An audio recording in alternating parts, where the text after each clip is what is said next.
Hello everyone, जय हिंद। मैं हूँ farmer assistant commandant doctor Prashant Jagtap, central industrial security force and one of the top educators on Unacademy platform and director of the CPF Pathfinders Pune and Delhi. And today we are going to discuss the essays, arguments and reports of the test conducted on 6th of June 2021। जो mock test था test series का, उसको हम लोग discuss करेंगे। इसमें से आपको पता भी चलेगा कि जो एक्सपेक्टेड एसेज है उसको कैसे लिखा जाता है, रिपोर्ट्स को कैसे लिखा जाता है, कॉम्प्रीहेंशन और प्रेसी को कैसे लिखा जाता है। So about me, I served in CISF for 5 years as an assistant commandant from 2014 to 2019, and I cracked UPC CAP of 2012 examination with All India rank 80. Before working as an assistant commandant in CISF, I also worked as assistant lecturer in Government Medical College Kolhapur in Forensic Medicine and Toxicology department, and I also worked as a medical officer, which was class 1 gazetted post with Government of Maharashtra. I am currently the top educator on an academy platform for CAPF, CDS, and AFCAT, and I am visiting faculty at Competitive Exam Center, Pune University.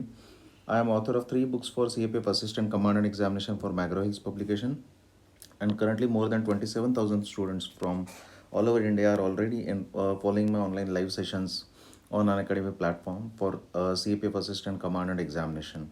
By qualification, I am MBBS from Government Medical College, MA Psychology, and pursuing MA in Security and Defense Laws from Nalsar Law University. Unacademy के ऊपर अगर 2022 के लिए आप preparation करना चाहते हैं अगले साल के लिए, तो अभी एक ऑफ़र चल रहा है जो 26 जून तक, मतलब 30 जून तक आप ये ऑफ़र को ले सकते हो। 12 मंथ्स का सब्सक्रिप्शन लेने के बाद आपको उसमें 2 मंथ्स का एक्स्ट्रा सब्सक्रिप्शन मिलेगा। और 1 जुलाई से प्राइस हाइक हो रहा है 2021 में, मतलब अभी 4 दिनों में। सो आप चाहते हो तो अभी आपका सब्सक्रिप्शन ले सकते हो।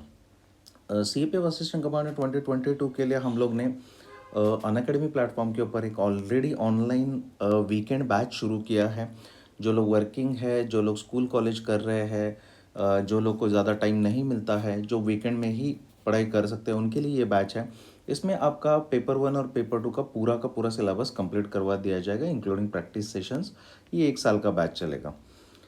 CAPF पाथफाइंडर्स का जो टेस्ट सीरीज़ था 2021 का, ये 6 जून से शुरू हुआ है। इसमें 10 टेस्ट है। आप जैसे जानते हो कि एग्जामिनेशन 8 अगस्त को ही है, एग्जामिनेशन चेंज नहीं होने वाला। नया वाला रिवाइज टाइम टेबल आ गया है। सो अगर आप चाहते हो तो ये टेस्ट में ज्वाइन कर सकते हो। जो स्क्रीन के ऊपर नंबर है 9667540111 के ऊपर आप कांटेक्ट कर सकते हो। अनअकैडमी के कोई भी कोर्सेज ज्वाइन करने के लिए भी ये नंबर के ऊपर कांटेक्ट कर सकते हो।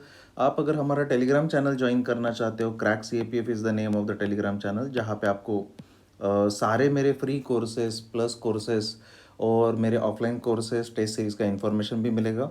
एंड अगर अन अकेडमी के ऊपर कोई भी कोर्स ज्वाइन करना चाहते हो, you can use the referral code Prashant YT10, it will give you 10% of. So let us start with the discussion.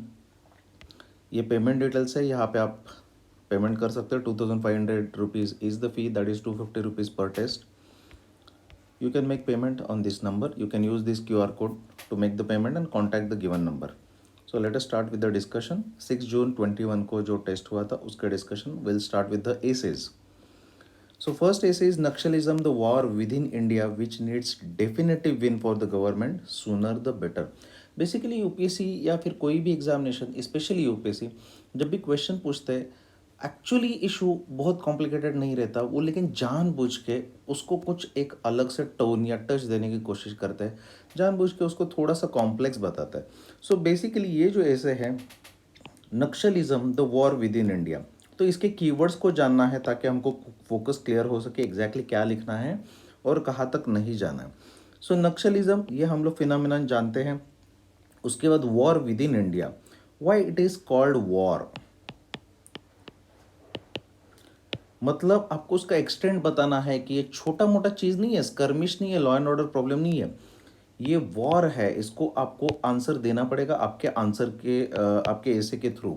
तो वॉर मतलब आपको उसका एक्सटेंट बताना पड़ेगा, पहले कहाँ से कहाँ तक फैला था, मोर देन 10 स्टेट्स था, 1/3 ऑफ इंडिया में इन्फ्लुएंस चल रहा था, अर्बन एरियाज में भी चल रहा था। So you should use those terminology, you should use those facts ये particular war with in India को एड्रेस करने के लिए। और इंडिया ने कितना बटालियन लगाया एग्जैक्टली पता नहीं होगा, तो forces, central arm police forces, state police forces सारे हैं। It is just like a war. उसके बाद विच नीड्स डेफिनेटिव विन, मतलब गवर्नमेंट ऑफ इंडिया को जल्दी से जल्दी जीत पाना है, कंफर्म जीत पाना है, ऐसा नहीं आधा अधूरा, आज जीत गए कल हार गए, आज जीत गए कल हार गए। एवर गोइंग फाइट नहीं होना चाहिए, डेफिनेटिव विन होना चाहिए और वो जल्दी से जल्दी होना चाहिए, इतना ही बताना है। ये टॉपिक इतना मुश्किल नहीं है अंडरस्टैंड करने के लिए। सो इंट्रोडक्शन में आप चाणक्य यूज़ कर सकते हो। आप जब भी इंट्रोडक्शन कर रहे हैं कोई भी ऐसे का, हमेशा याद रखना ऐसे के इंट्रोडक्शंस आप लास्ट मोमेंट पे उधर एग्जामिनेशन में जाके करना बहुत ही मुश्किल हो जाता है। सो आपने एसेस के इंट्रोडक्शंस आपने पहले से ही रेडी रखना चाहिए। जैसे कि for example you can use Chanakya here. Chanakya has classified threats to national security in 4 types in his very famous book Arthashastra. internal security threats, external security threats, internally aided security threats, externally aided internal security threats। Chanakya या संजू आप जो भी security से related question आते हैं उसमें use कर सकते हैं। सो चाणक्य से स्टार्ट करने के बाद ये ऐसे को कनेक्ट कर दो नक्सलिज्म से। Naxalism in India is one of such threats which is which has started in 1967 from Naxalbari village, and government of India is still trying to win a definitive war over this security scenario. फिर इसके बाद आप introduction लिखने के बाद introduction को आपको body को कनेक्ट करना है। सो बॉडी पार्ट 1 में आप लिख सकते हो बैकग्राउंड नक्सलिज्म का। सो मैं जब भी बैकग्राउंड बता रहा हूँ तो बैकग्राउंड के लिए आपको एक पैराग्राफ होना चाहिए। Naxalism started as a small skirmish in Naxalbari village in West Bengal. It was initially a fight between localites, landless laborers, and the zamindar, which ultimately got very popular and spread all across the nation, especially in poor, underdeveloped, and tribal regions of India, where they have been exploited by the localites, they have been exploited by the outsiders, तो contractors वगैरह वगैरह। ये इसका background आप उसका पूरा लिख लीजिए, उसका डिसकंटेंट, और उसको आपको ये बताना पड़ेगा कि ये फॉर नक्सलाइट्स ये जल जंगल ज़मीन लड़ाई ऐसे ये स्टार्ट हुआ था, लेकिन अभी जो नक्सलिज्म चल रहा है बाद में उसमें माओ का आइडियोलॉजी आया। यू कैन यूज़ माओ का background.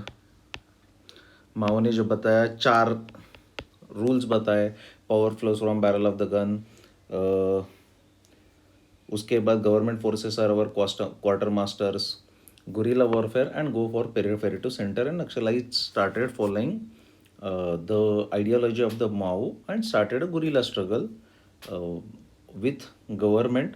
Initially it was considered only as a law and order problem, and state governments tried to deal with them, and it wasn't much organized, but eventually in 2003-4 सारे Naxalites group एक जगह पे आ गए और इनको institutional support भी हो गया, लोगों का भी सिंपैथी मिलना शुरू हो गया। So eventually in 2006 Manmohan Singh, the then Prime Minister of India, has described Naxalism as perhaps the biggest threat to India's national security, and central government started to deal with this problem along with the help of the state governments. उसके बाद बहुत सारी scheme वगैरह करना शुरू कर दिया। So this is the basic background. Now after this background you must address the causes or reasons behind rise of Naxalism.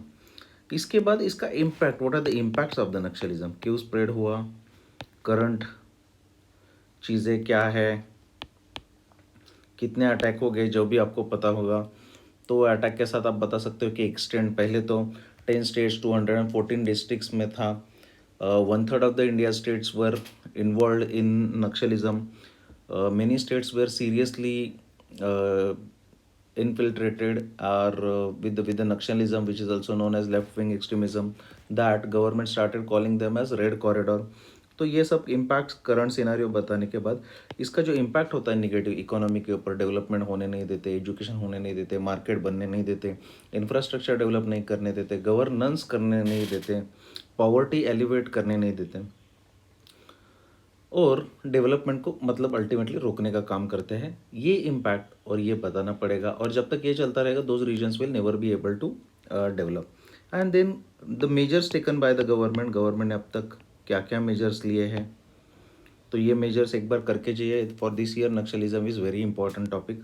Government ने मेजर्स टेकन क्या क्या किए हैं, समाधान स्कीम वगैरह वगैरह, उसके बारे में आप बोल सकते हो। Operation green hunt, central police forces लगाए, बैकवर्ड रीजन ग्रांट फंड दे दिया, जो वहाँ पे पैसा स्टार्ट कर दिया। Panchayat extension to schedule area government ने पास किया 1996 में।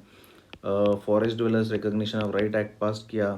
फिर लारा पास किया, land acquisition rehabilitation resettlement act, जो उनको रिलीफ देने के लिए पंचायती राज सिस्टम एस्टेब्लिश करने का कोशिश किया, पीस और स्टेबिलिटी लाने का कोशिश किया, कॉन्फिडेंस बिल्डिंग मेजर्स लाने का कोशिश किया। फिर आपको यहाँ पे और फर्दर सजेशंस और वे फॉरवर्ड देना है। सजेशन एंड वे फॉरवर्ड में आपको बताना है कि कॉन्फिडेंस बिल्डिंग मेजर देना है, पॉवर्टी हटाना है, अनएम्प्लॉयमेंट को हटाना है, रोबस्ट सरेंडर पॉलिसी होना चाहिए, डेवलपमेंटल एड अवेलेबल करके देना चाहिए, जल्दी से जल्दी अच्छे स्कूल्स खोलने चाहिए, एम्प्लॉयमेंट जनरेशन करना चाहिए, इंफ्रास्ट्रक्चर अच्छा होना चाहिए, मंडी अच्छा होना चाहिए, एक्सप्लॉयटेशन रुकना चाहिए।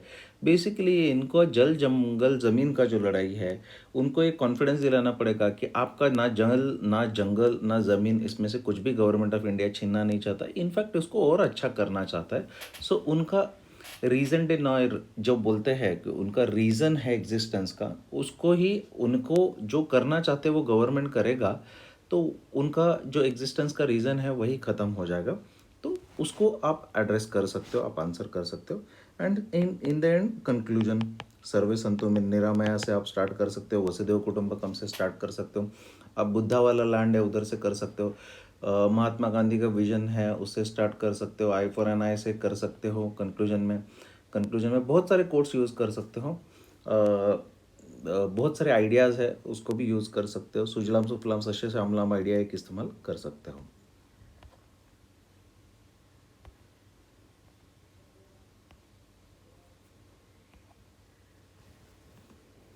So next question is expectation of the soldier from Indian society. तो एक एक एक्सपेक्टेशन सोल्जर का इंडियन सोसाइटी से क्या है, what a soldier aspects from Indian society. नहीं, एक मिनट, हाँ, व्हाट अ सोल्जर, इसका बहुत लोग कंफ्यूज हो गए कि एक्सपेक्टेशन सोल्जर का है या इंडियन सोसाइटी का। सो बेसिकली ये ऐसा है, आप हिंदी में पढ़ोगे then you will understand what a soldier, कभी कभी ऐसा कंफ्यूजन क्रिएट होता है, एक्सपेक्ट्स फ्रॉम इंडियन सोसाइटी। एक जवान, एक सैनिक भारतीय समाज से क्या एक्सपेक्ट करता है। तो इसमें बेसिकली आप देखोगे इसी की तरह एक ऐसे आ चुका था कि role of Indian army in nation building, इसीलिए ये क्वेश्चन यूपीसी में एक बार आ चुका है, इसी की तरह क्वेश्चन। भारतीय समाज से एक सैनिक की अपेक्षा है। बेसिकली क्या है, सैनिक की अपेक्षा कुछ अलग नहीं रहती, आम आदमी की अपेक्षा कुछ नहीं रहती। So this is very common and very simple question. Basically introduction, आप जवान क्या रहता है, don't ask what your country can do, ask what you can do for your country, ऐसे वाला भी आप इसको स्टार्ट कर सकते हो। मार्क ट्वाइन से भी स्टार्ट कर सकते हो, India is mother of civilisation, या और भी 3-4 तरीके से इंडिया टेस्टफुल डेस्टिनी से स्टार्ट कर सकते हो। ब्रिटिश गवर्नमेंट जाने के बाद इंडिपेंडेंस डे से भी स्टार्ट कर सकते हो। और आप बता सकते हो कि बाद में हम लोग ने नारा दिया, तुम मुझे खून दो मैं तुम्हें आज़ादी दूंगा, जवानों ने देश के लिए जान देना शुरू कर दिया। 1947-48 से ही हमारी लड़ाई शुरू हो चुकी थी। सो आज़ादी की जंग तो ख़त्म हो गई थी लेकिन लड़ाई जारी थी। तो कंसोलिडेशन ऑफ स्टेट्स, हैदराबाद का निज़ाम, जूनागढ़, कश्मीर, इसका भी एग्जाम्पल दे सकते हो। And Indian soldiers always proven their mettle, and उन्होंने जो नमक खाया है उसके लिए हमेशा उन्होंने सब कुछ किया। नाम नमक निशान के लिए एक सोल्जर अपनी जान देने के लिए हमेशा तैयार रहता है। तो ये सोल्जर की भी भारतीय समाज से कुछ अपेक्षा हो सकती है कि एक सोल्जर क्या चाहता है, ऐसा क्वेश्चन करके आप इसको इंट्रोड्यूस कर सकते हो। बॉडी पार्ट में आप इसका बैकग्राउंड और बता सकते हो कि एक सोल्जर का लाइफ कैसे रहता है, क्या वर्चू लेके जीता है, कि इसकी जो वर्चू है discipline, honesty, hard work, sacrifice, building peace, stability, जो भी अपने देश के लिए जो बनना पड़े, जहाँ पे भेजे वो करना पड़े, not asking questions, giving his ultimate best, providing leadership, providing protection, ये सब चीज़ें एक सोल्जर और उसके वर्चूज क्या रहते हैं। और जब वो सोल्जर अपनी देश की तरफ देखता है,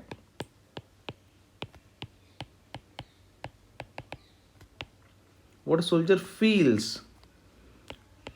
when he looks at the India, तो एक सोल्जर को क्या लगता है, बेसिकली आप सभी को लगता है, वही सोल्जर को लगता है। तो उसको क्या लगता है कि जब वो रेजिमेंटल कर रहा है, उसका आर्मी का एरिया है, आर्म फोर्सेस कर रहा है, वो बहुत क्लीन रहता है, लेकिन जब बाकी के देश को देखता है वो गंदा है, लोग रास्ते पे गंदगी कर रहे हैं, खुले में शौच कर रहे हैं, महिलाओं के साथ दुर्व्यवहार किया जा रहा है, ये सब चीज़ें बेसिकली प्रॉब्लम्स बताना है। गरीबी बहुत ज़्यादा है, अनएम्प्लॉयमेंट, जो चेंज करना चाहिए। तो सोल्जर क्या चाहता है,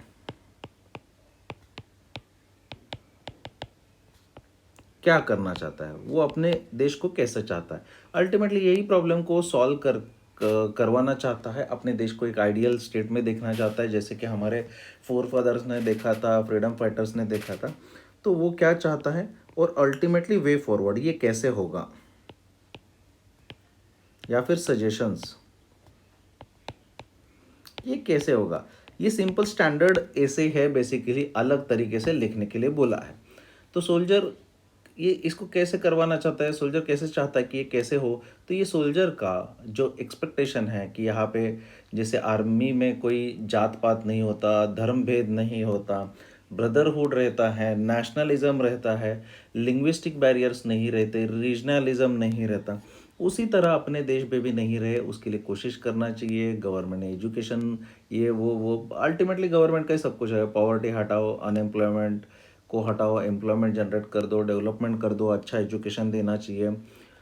जो सोल्जर्स के या मिलिट्री के जो नेशनलिज्म के, फ्रीडम स्ट्रगल के जो वैल्यूज़ है, जो इंडियन आर्मी आज भी लेके चलता है, उसको प्रमोट किया जाना चाहिए। रोल मॉडल्स को बताना चाहिए, इसके बारे में अवेयरनेस क्रिएट किया जाना चाहिए। मीडिया का भी इफेक्टिव रोल है, टीचर्स का भी एजुकेशन सेक्टर में भी रोल है, करिकुलम में भी ये होना चाहिए। अल्टीमेटली तभी जाके ये सब वैल्यूज़ को ये करने से देश भी सुधरेगा। सिर्फ सोल्जर के सपनों का भारत ही नहीं है, सभी के सपनों का भारत ये बनेगा, ये आप उसमें कंक्लूजन में कर सकते हो। सर कंक्लूजन में इसका स्टैंडर्ड कंक्लूजन कर सकते हो, सुजलाम सुफलाम सास्य श्यामलाम वगैरह वगैरह, ये सब कर सकते हो। Conclusion is simply summarization of your essay. So पूरा ऐसे जो है आप बता सकते हो कि soldier lives for his virtue, soldier lives and dies for नाम नमक एंड निशान, and ready to do anything anywhere when asked. But when a soldier sees India and when a soldier sees his homeland, he sees it in a very dire state. There are millions of problems which the country hasn't yet solved. A soldier thinks that these problems can be solved with military like precision, persistence, the dedication, the discipline, the honor, the code, the virtues. But when these virtues are promoted, when the role models are there, when our leaders, our political masters take the stand with the strong will, then a soldier's dream can truly be fulfilled of better and prosperous India, peaceful India and the powerful India. ऐसे करके इसको conclude कर सकते हो आप। मैंने सिर्फ summarization करके दिखाया आपको। So next question is, free and fair media is the strongest pillar of the democracy. In India, it is losing its credibility and relevance. Media के ऊपर लास्ट ईयर इलेक्ट्रॉनिक मीडिया के ऊपर क्वेश्चन आया था, media के ऊपर आज भी क्वेश्चन आ सकता है। तो मीडिया का रोल आपको लोकतंत्र में बताना है, स्टैंडर्ड ऐसे है। मीडिया का रोल बहुत ही इंपॉर्टेंट है इसमें। सो इंट्रोडक्शन में यू कैन गिव एग्जाम्पल से आप मतलब कोई तो केस स्टडी से स्टार्ट कर सकते हो, या फिर रीसेंट कोई तो सेंसेशनलाइज न्यूज़ से स्टार्ट कर सकते हो जो कि मीडिया ट्विस्ट करके दिखाता है, या कोई भी चीज़ से इससे आप स्टार्ट कर सकते हो और बता सकते हो। या फिर you can start with the democracy, definition of the democracy. और डेमोक्रेसी के 3 pillars, judiciary, executive and legislature, और बता सकते हैं कि बाकी के 2 pillars, fourth pillar is the media and fifth pillar is the aware people. अभी इसमें आप इसको फ्रीडम फाइटर से या हमारे जो फ्रीडम स्ट्रगलर्स थे उन्होंने जो मीडिया के न्यूज़पेपर थे उससे भी स्टार्ट कर सकते हो। महात्मा गांधी से स्टार्ट कर सकते हो, नेताजी सुभाष चंद्र बोस से स्टार्ट कर सकते हो, लोकमान्य तिलक जी से स्टार्ट कर सकते हो जिन्होंने 2 न्यूज़पेपर स्टार्ट किए थे। तो आप इसमें बोल सकते हो कि ब्रिटिशर्स को वर्नेकुलर प्रेस एक्ट लाना पड़ा मीडिया क्योंकि इतना पावरफुल था। तो इसमें से किसी से भी स्टार्ट कर सकते हो। बॉडी पार्ट में आपको मीडिया और उसका रोल बताना है। मीडिया क्या रहता है? Expected role. एक्सपेक्टेड रोल है अनबायस्ड न्यूज़ इंफॉर्मेशन लोगों के पास पहुंचाना, लोगों का ओपिनियन बिल्डिंग करना, नेशन बिल्डिंग करने का बहुत ही बड़ा रिस्पॉन्सिबिलिटी है मीडिया के ऊपर। और अब तक मीडिया ने किए हुए अच्छे काम बता सकते हो। देन करंट स्टेटस या फिर मीडिया का डाउनग्रेडेड रोल जो है इसके बारे में भी आप बात कर सकते हो कि अभी क्या क्या चल रहा है। सेंसेशनलाइजेशन चल रहा है media, most of the media houses have lost their value systems and virtues. अभी ट्रांसपेरेंसी और अकाउंटेबिलिटी मीडिया हाउसेस में भी नहीं है। मीडिया हाउसेस पॉलिटिकली डिवाइडेड है, they are funded by the politicians और द पॉलिटिकल पार्टीज या फिर एडवर्टाइजेस। और मीडिया हाउसेस सभी बिजनेस हाउसेस बन गए हैं, they only work for the TRPs वगैरह वगैरह वगैरह वगैरह। और उसकी वजह से इंडिया का होने वाला डिग्रेडेशन, इम्पैक्ट ऑफ जो लॉस ऑफ क्रेडिबिलिटी। तो लोगों को मीडिया के ऊपर ट्रस्ट नहीं है, people are confuse. Previously media used to give clear picture of the government, now currently media is giving completely bias picture of the government and both sided bias. कोई media बिल्कुल ही critical of government है, कोई media बिल्कुल ही government को support ही करता है, hero worshipping करने में लगा हुआ है। तो उसकी वजह से people are confuse and democracy is suffering. Transparency accountability ख़त्म हो रहा है, मीडिया का फ्रीडम भी ख़त्म हो रहा है, डेवलपमेंट अफेक्ट होता है, टायरनी बढ़ता है। ये सब चीज़ों के बारे में आप बात कर सकते हो जो कि उनका रोल था कि डेमोक्रेसी को प्रोटेक्ट करना। वे फॉरवर्ड और सजेशंस कि क्या करना चाहिए। सो मीडिया ने क्या क्या करना चाहिए, उनका खुद का moral ethical code of conduct होना चाहिए, ऐसे करना चाहिए, ट्रांसपेरेंसी अकाउंटेबिलिटी मेंटेन करना चाहिए। उनका काम लोगों को क्या सोचना है ये बताना है नहीं है, उनका काम लोगों को सोचने पे मजबूर करना है, क्वेश्चन करना है, सफिशिएंट डेटा प्रोवाइड करना है, कोई भी साइड में बायस नहीं होना है। और इसके साथ साथ सिर्फ ये मीडिया का काम नहीं है, इसके साथ साथ जो फिफ्थ पिलर ऑफ डेमोक्रेसी है उसको भी मजबूत करना बहुत ज़रूरी है। तो उनको अच्छे से एजुकेशन देना बहुत ज़रूरी है, मॉडर्न एजुकेशन देना, क्रिटिकल थिंकिंग उनको सिखाना, रैशनैलिटी सिखाना। इसके साथ साथ अवेयरनेस क्रिएट करना ये भी बहुत ज़्यादा ज़रूरी है। और जो सिग्निफिकेंट चीज़ें हैं देश के लिए या फिर डेवलपमेंट के लिए उसके ऊपर मीडिया ने ज़्यादा फोकस करना चाहिए। उनका जो ऑनरेबल रोल था पहले से उसके ऊपर ज़्यादा फोकस करना चाहिए rather than just earning money and sensationalization. Conclusion, otherwise वो खुद ही पेरिश हो जाएंगे, ऐसा बोल सकते हो। सो ऐसे क्या है, लूजिंग क्रेडिबिलिटी एंड रिलेवेंस। तो आपको वही कंक्लूजन में बताना पड़ेगा कि अगर ऐसे ही हो गया, मीडिया क्रेडिबिलिटी लूज करना शुरू कर दिया तो अल्टीमेटली डेमोक्रेसी भी क्रेडिबिलिटी लूज करना शुरू कर देगा। इसमें सबका नुकसान है, लोगों का तो नुकसान है, मीडिया का खुद का भी नुकसान है कि लोग उनको ध्यान नहीं देना शुरू कर देंगे, लोग उनको निग्लेक्ट करना शुरू कर देंगे, उनका देखने वाली चीज़ें सब टीआरपी घट जाएगा, बिजनेस लॉसेस भी हो जाएंगे। But it is not just about that. हमारे देश को प्रोटेक्ट करना, हर एक आदमी को प्रोटेक्ट करना यह मीडिया का नैतिक जिम्मेदारी है जिसको उसने बखूबी निभाना चाहिए।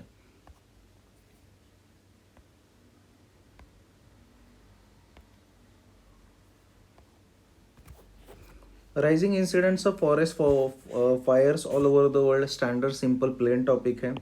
इंट्रोडक्शन में आप एग्जाम्पल से स्टार्ट कर सकते हो। आप महात्मा गांधी का जो कोट है, earth has enough for every man's need but not for every man's greed, उससे भी स्टार्ट कर सकते हो। फॉरेस्ट फायर्स के इंसिडेंट्स को जोड़ सकते हो। अमेजोन है, ऑस्ट्रेलिया है, इंडोनेशिया है, इंडिया में भी उड़ीसा में फायर हुए थे, उससे स्टार्ट कर सकते हो और क्वेश्चन कर सकते हो but why the forest fires are rising all over the world. फिर बॉडी पार्ट में बैकग्राउंड, फॉरेस्ट फायर का डेफिनेशन क्या है, क्यों होते हैं, बेसिकली क्यों होते हैं वो reason, man made, natural reasons, वो सूख जाते हैं वगैरह वगैरह वगैरह, ये सब कर सकते हो। कभी कभी लोग खुद ही जंगली जानवरों से बचने के लिए या कोई भी चीज़ों के लिए जंगल थोड़ा साफ सुथरा रखने के लिए आग लगा देते हैं। ये दोनों रीजंस बता सकते हो, लेकिन most important reason is global warming and climate change. तो वो बताना बहुत ज़रूरी है। ग्लोबल वार्मिंग की वजह से टेम्परेचर में जो चेंज हो रहा है उसके वजह से this is one of the most important reasons for the climate change. फिर ग्लोबल वार्मिंग क्या है, क्लाइमेट चेंज क्या है, उसको एक्सप्लेन करो, और वो फॉरेस्ट फायर से कैसे रिलेटेड है वो बताओ। फिर इसके इम्पैक्ट्स, फॉरेस्ट फायर से क्या होता है, बायोडाइवर्सिटी लॉस होता है, बहुत सारे स्पीसीज मर जाते हैं, बहुत लाखों जानवर और स्पीसीज ख़त्म हो जाते हैं पूरे के पूरे। इसके साथ साथ बहुत ज़्यादा पोल्यूशन होता है, एयर पोल्यूशन, टेम्परेचर बढ़ता है, कार्बन डाइऑक्साइड हवा में, और फिर कार्बन मोनोऑक्साइड, कार्बन डाइऑक्साइड और ज़्यादा चला जाएगा, ग्लोबल वार्मिंग को और बढ़ावा मिलेगा, और जंगल को रिवाइव करने के लिए काफ़ी समय जाता है जो भी नेचुरल रिसोर्सेज प्रोड्यूस किए हैं। और इसके साथ साथ फिर पोल्यूशन और उसके direct indirect impact on human beings, या आप बता सकते हो हेल्थ इम्पैक्ट्स वगैरह वगैरह वगैरह। फिर इसके बाद सजेशंस एंड सॉल्यूशंस, क्या करना चाहिए, ग्लोबल वार्मिंग को कैसे कंट्रोल करना चाहिए, उसके सजेशंस और सॉल्यूशंस इसमें आप लिख सकते हो। Global warming, forest fires, forest demarcated करना है, मोनोकल्चर बंद कर देना है, मिक्स फॉरेस्ट होनी चाहिए, जब भी अफॉरेस्टेशन कर रहे हो वो अलग अफॉरेस्टेशन प्लान वे में करना चाहिए, मिक्स अलग अलग वैरायटीज़ यूज़ करनी चाहिए। Monoculture is one of the important reasons for rise in forest fires, क्योंकि एक दूसरे को बहुत चिपक चिपक के पेड़ रहते हैं, और सभी पेड़ एक जैसे है, तो एक सभी पेड़ सेम टाइम पे सेम फेजेस में रहते हैं, क्योंकि एक अगर पतझड़ चल रही है तो दूसरे की भी पतझड़ चल रही है, लेकिन जब मिक्स फॉरेस्ट रहते हैं तो एक की चलेगी, शायद दूसरा ग्रीन ही रहेगा। तो ये फॉरेस्ट फायर होने के चांसेस मिक्स फॉरेस्ट्री से कम हो जाते हैं। विजिलेंटीज़म करना बहुत ज़रूरी है, विजिल रखना बहुत ज़रूरी है, अवेयरनेस क्रिएट करना बहुत ज़रूरी है, और सोसाइटी में इसके बारे में, एनवायरमेंटल प्रोटेक्शन के बारे में करिकुलम में हर किसी के ये चैप्टर्स होने चाहिए। गवर्नमेंट को भी अवेयर करना चाहिए, कोई अगर ज़बरदस्ती जानबूझ के फॉरेस्ट फायर करता है तो उसको स्ट्रिक्ट पनिशमेंट करनी चाहिए। एनवायरमेंट और वाइल्ड लाइफ प्रोटेक्ट करने के लिए स्ट्रिक्ट कानून होने चाहिए। कंक्लूजन,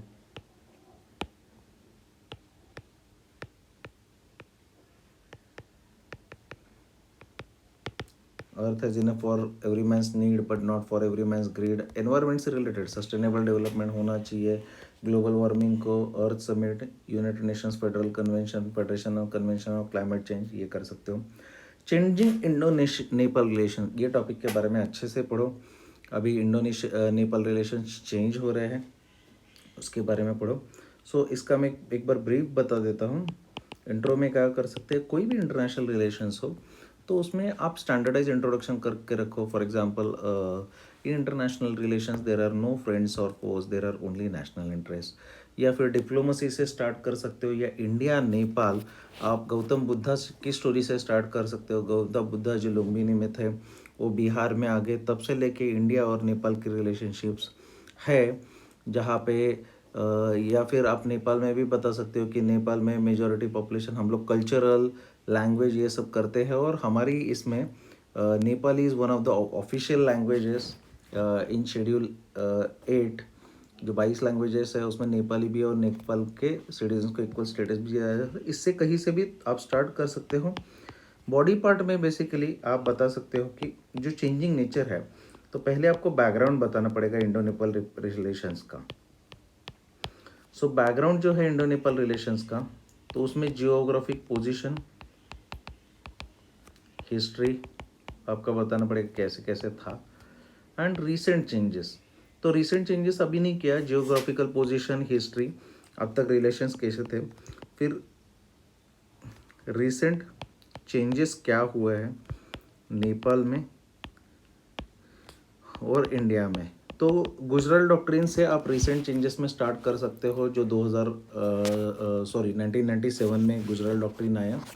तो प्राइम मिनिस्टर आई के गुजराल जी ने जो किया था कि जो बिग ब्रदर सिंड्रोम, नेपाल हम लोग को जो जैसा देखता है, उसमें रिसेंट चेंजेस, ये इंडो नेपाल के changes should be seen in the context of changing with China. जैसे कि ये जो चेंजेस हैं इसको आप बॉर्डर डिस्प्यूट्स, आइडियोलॉजी, उसका constitution, the will of the और popular believes of Nepali people,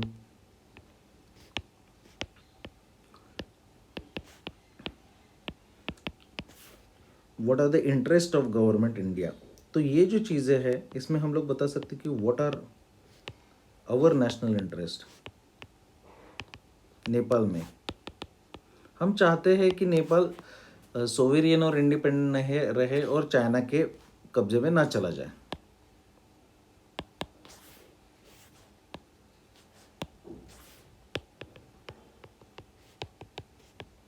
और हमारे बॉर्डर पीसफुल रहे। And ultimately analysis of changing relations and we have to explain other suggestions और वे फॉरवर्ड कैसे करना है, पीसफुल रिलेशंस कैसे करना है, ज़्यादा फंड दे के, डेवलपमेंटल एड दे के, वैक्सीन दे के, उनका जो कहना है ठीक से सुन के, जो नेबरहुड फर्स्ट पॉलिसी है उसको लेटर एंड स्पिरिट में इम्प्लीमेंट करके, उनके जो रिजर्वेशंस है उनको एड्रेस करके हम लोग इसको डिप्लोमेटिकली हैंडल कर सकते। कंक्लूजन, फ्रेंड और फो कोई नहीं रहता। नेशनल इंटरेस्ट नेपाल के भी और इंडिया के भी एक दूसरे के खिलाफ नहीं है। इससे हम लोग इसको कंक्लूड कर सकते हैं। वसुदेव कुटुंबकम सर्वे भवन्तु सुखिनः, हम लोग को पहले से ही फिलोसफी वर्ल्ड पीस का है तो उसी को हम लोग परस्यू कर रहे हैं और उसी को परस्यू करना चाहिए। इंडिया का इंटरनेशनल रिलेशंस का पॉलिसी कभी भी एग्रेसिव ये नहीं था तो अभी भी नहीं होगा, नहीं होना चाहिए, ऐसे बोल सकते हैं। Power flows from barrel of the gun, तो power flows from barrel of the gun ये जो है बेसिकली इसका मतलब है, ये माओ का एक प्रिंसिपल था। इसका सिंपल मतलब ये है to earn power, that is to gain power और to retain power, violence is required। So basically ये एक ऐसा प्रिंसिपल है जिसमें आपको वायलेंस को जस्टिफाई करना पड़ेगा। देखो ये ऐसे प्रैक्टिकल भी है, फिलोसॉफिकल भी है, लेकिन आइडियली ऐसे वाले कॉम्प्लेक्स केसेस को हम लोग एड्रेस नहीं करना चाहिए और छोड़ देना चाहिए। फिर भी मैं आपको इंट्रोडक्शन बताता हूँ। Power flows from the barrel of the gun, आप कोई भी वॉर से स्टार्ट कर सकते हो। जिसके पास गन ज़्यादा वो ज़्यादा पावरफुल है। फॉर एग्जांपल अमेरिका के फायर पावर इंडेक्स से आप स्टार्ट कर सकते हो, इंडिया की फायर पावर इंडेक्स से स्टार्ट कर सकते हो, पावर के डायमेंशंस बता सकते हो।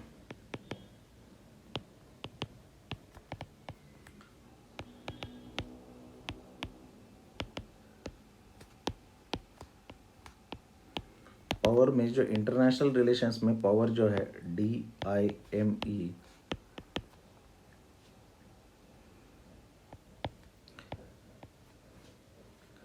ये रिलेशनशिप्स कैसा है, टाइज कैसा है, ग्रुप्स कैसे हैं, इकोनॉमी कैसा है, मिलिट्री कैसा है, and D is I think for diplomacy कैसा है। ये चीज़ों के ऊपर जो पावर डिपेंडेंट है उसका एक बहुत ही इम्पोर्टेंट एंगल है मिलिट्री। तो ये मिलिट्री या जिसको हम लोग ये जो गन में वायलेंस करने की कैपेसिटी को जस्टिफाई कर सकते हैं, तो जिसकी लाठी भैंस उसकी भैंस जो हम लोग बोलते हैं ना, बेसिकली उसको हम लोग को जस्टिफाई करना है। तो इसमें इंट्रोडक्शन में आप इसमें से किसी से भी स्टार्ट कर सकते हो। आप इसमें बॉडी में बेसिकली आपको बताना पड़ेगा कि how with violence power can be achieved. आप इसका फ्लो थोड़ा बहुत चेंज भी कर सकते हो।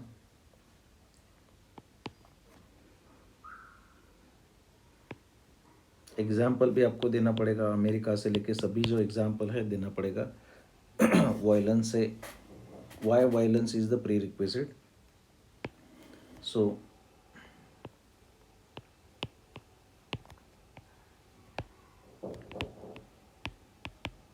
what are the problems with gaining power only with the violence?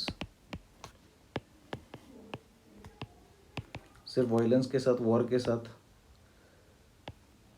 Power लेने का प्रॉब्लम्स क्या क्या है कि एली टूट सकते हैं, सस्पिशियस रहते हैं. फॉर एग्जांपल रशिया बाद में लोगों को ट्रस्ट डिफिसिट होना शुरू कर देता है, इकोनॉमी अगर रोबस्ट नहीं रहेगा तो कोलैप्स हो जाएगा वगैरह वगैरह वगैरह. And most importantly mistrust is the key. उसके बाद what are other ways of power?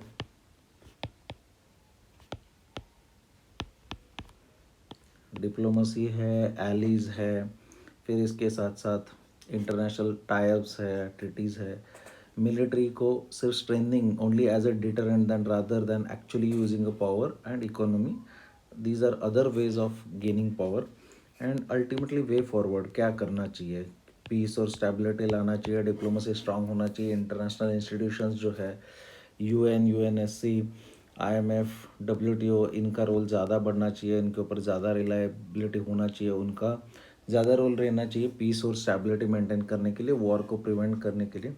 और कोई भी एक कंट्री अगर बहुत ज़्यादा एग्रेसिव होता है तो उसको, उसके ऊपर इफेक्टिव सैंक्शंस होने चाहिए. कंक्लूजन कि क्या पावर सिर्फ और सिर्फ इससे आता है क्या? There can be a soft power too, जिसको भी आप बता सकते हो. देन इसके बाद आते हैं आर्ग्यूमेंट. सो आर्ग्यूमेंट में मना रहेगा should be stopped.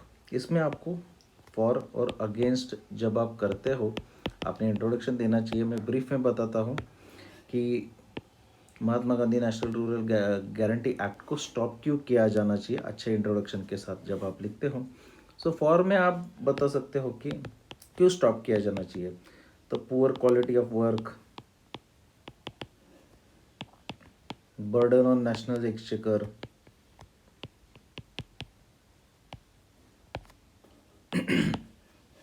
Corruption,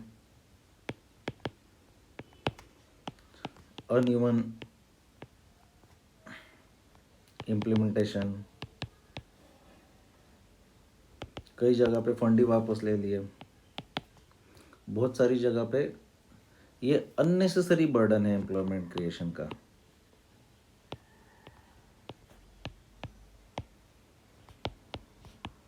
governance unnecessary burden है. ऐसे वाली चीज़ें आप लिख सकते हो. अगेंस्ट में आप बता सकते हो कि नहीं, ऐसा कुछ नहीं है. सबसे पहले तो पॉवर्टी एलिवेशन हुआ, अनएम्प्लॉयमेंट कम हो गया, डेवलपमेंट सुधारा,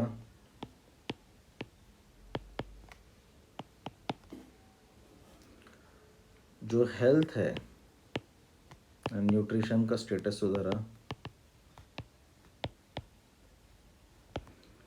कुछ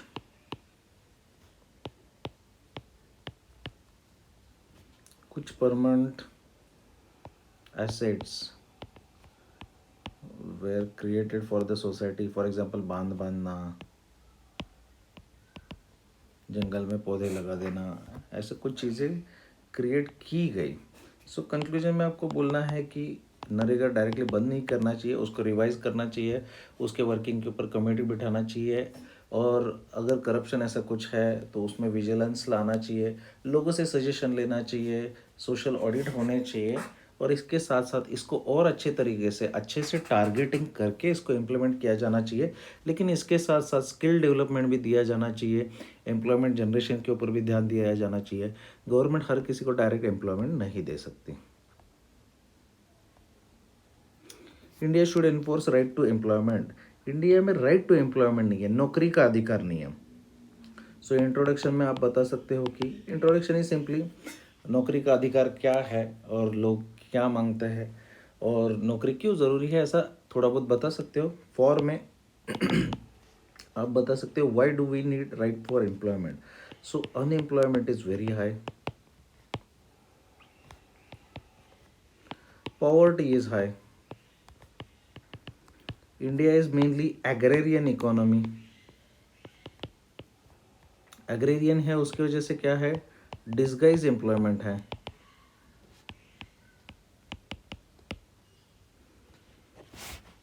जो प्रॉपर एम्प्लॉयमेंट नहीं होने से per capita income is low.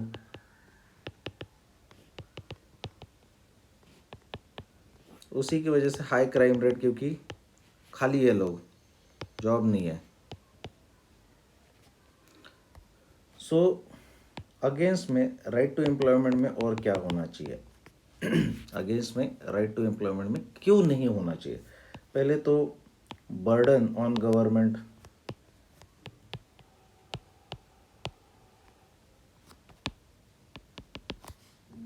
दूसरा, people still lack skill sets.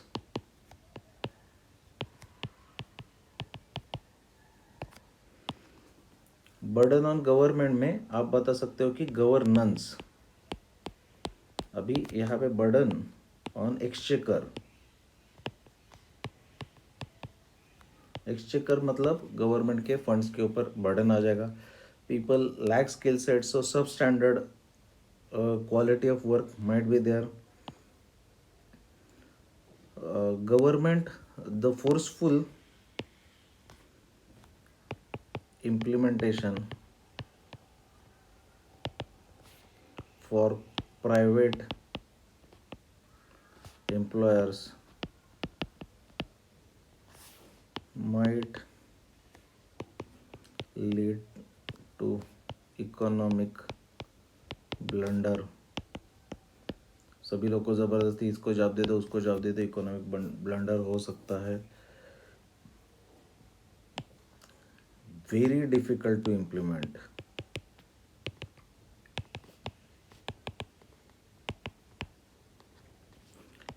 Number of litigations बहुत ज़्यादा बढ़ेंगे, केसेस बहुत ज़्यादा बढ़ेंगे. सो कंक्लूजन, इंडिया को एम्प्लॉयमेंट जनरेशन के ऊपर बहुत ज़्यादा कोशिश करना चाहिए. Even though right to employment directly enforce नहीं किया तो भी ये गवर्नमेंट को फ्यूचर में ध्यान में रखना पड़ेगा कि इंडिया को सेकेंडरी सेक्टर को बहुत अच्छे से डेवलप करना चाहिए. India should have a long term policy to replace like China 1% population into industries, so that this problem doesn't arise. Otherwise there will be political instability, high crime rates, and poverty and unemployment shall be evergreen problem in India. ये आप बता सकते हो. Then report जो रहता है 200 words के ऊपर, report is mainly about the format. Importance of regular exercise, this is physical exercise, physical और मेंटल एक्सरसाइज. सो इसमें स्टैंडर्ड एकदम नॉर्मल इंट्रोडक्शन करना है कि recent studies suggest that regular exercise leads to, उससे कोई क्या क्या चीज़ें होती है, या फिर कोविड-19 से भी स्टार्ट कर सकते हो. इसका बॉडी पार्ट भी आसान रहता है, इसमें सिंपल रहता है. एक्सरसाइजेस क्या क्या है,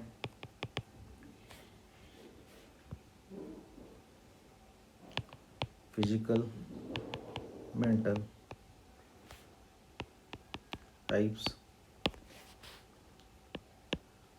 वेयर, हाउ, एडवांटेजेस मतलब इम्पोर्टेंस. तो यहाँ पे स्ट्रेस कम हो जाता है, सर्कुलेशन बढ़ता है, जॉइंट फ्लेक्सिबिलिटी बढ़ता है, लॉन्गेविटी बढ़ता है, ब्लड प्रेशर कम कम होता है. ऐसा सारा पीस, स्टेबिलिटी आता है, कामनेस आता है. ये सब कुछ इम्पोर्टेंस और एडवांटेजेस बता सकते हो रेगुलर एक्सरसाइज के. एंड उसके बाद वे फॉरवर्ड सजेशंस कैसे किया जाना चाहिए. लेकिन इंडिया में चल नहीं रहा है, ना दुनिया में चल रहा है, तो इसको कैसे प्रमोट करना चाहिए.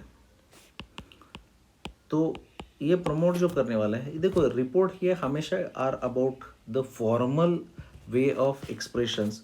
तो प्रमोशन करते वक्त एम्स के डायरेक्टर ने ऐसा बोला कि ऐसे ऐसे प्रमोट करना चाहिए, minister of health and family welfare ने ऐसा बोला, या प्राइम मिनिस्टर नरेंद्र मोदी जी ने बोला कि योगा करना चाहिए, प्रमोट करना चाहिए, हर किसी ने करना चाहिए, डेली करना चाहिए, वगैरह वगैरह. And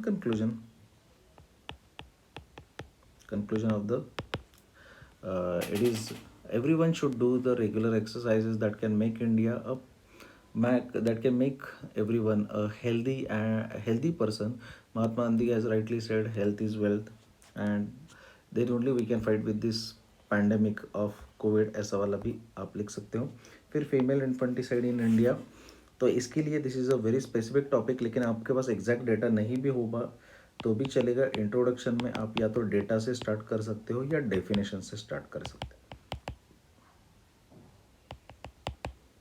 definition of infanticide. फिर इसके बाद बॉडी में आप बता सकते हो कि रीजंस एंड बैकग्राउंड क्यों होता है. फिर इसके बाद इसके इम्पैक्ट्स लोगों के ऊपर, सोसाइटी, नेशन, इकोनॉमी. ठीक है. सिक्योरिटी कोई करना नहीं चाहता, वीमेन का सभी सारे के प्रॉब्लम आते हैं. फिर इसके बाद सॉल्यूशंस या फिर मेजर्स. कानून रहने चाहिए, है उसको ठीक से इम्प्लीमेंट किया जाना चाहिए, सोशल चेंज लाना चाहिए, एटीट्यूड बदलना है, अवेयरनेस क्रिएट करने जाना चाहिए, मॉडर्न एजुकेशन देना चाहिए, फीमेल का खर्चा उठाना चाहिए, डाउरी प्रोहिबिशन को ठीक से इम्प्लीमेंट कर देना चाहिए.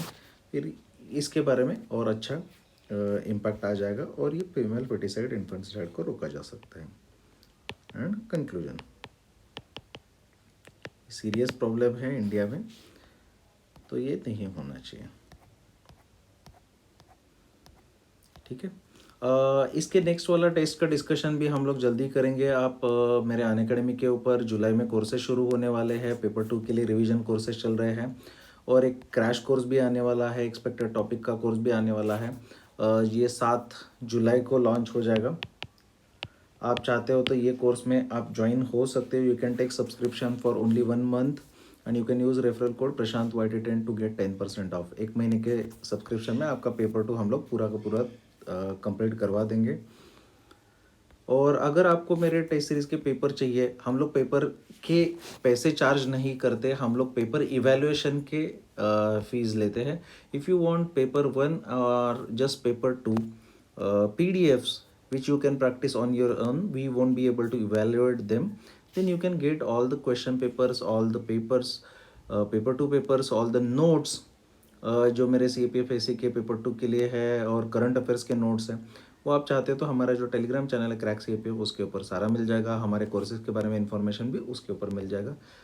You can join Unacademy and या टेलीग्राम में भी आपको सारा इन्फॉर्मेशन मिल जाएगा. Thank you very much. जय हिंद.